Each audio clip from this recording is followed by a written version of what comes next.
মাননীয় মোদিজি কি বলেছেন, ছোট বড় যে কোনো অনুষ্ঠানই হোক না কেন 1 বছর কোনো সোনার জিনিস না কেনার জন্য।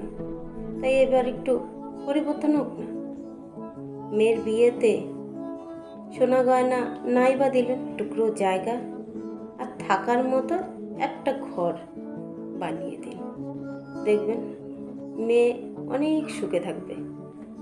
এই যে শ্বশুর বাড়ির থেকে কিছু কিছু শ্বশুর বাড়ির থেকে একে বলে না, তুমি কে, তোমার কিছু বলার কোনো অধিকার নেই, বাড়ির থেকে বেরিয়ে যাও।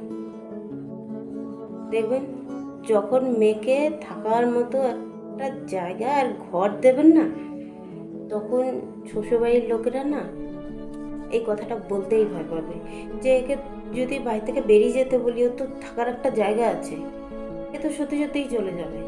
একটা মেয়ে শ্বশুরবাড়ি গিয়ে তার শ্বশুর শাশুড়ির সেবা যত্ন করে, স্বামীর দেখাশোনা করে, সন্তানদের দেখাশোনা করে, কিন্তু এই বাড়িতে মেয়ের দাম কতটা থাকে জানো? ঠিক একটা কাজের মেয়ের মতো। তাই বলছি, উনি তো বাবা, মেয়েকে সোনা গয়না না দিলেও চলবে, এক টুকরো জায়গা আর একটা থাকার মতো ঘর দিন।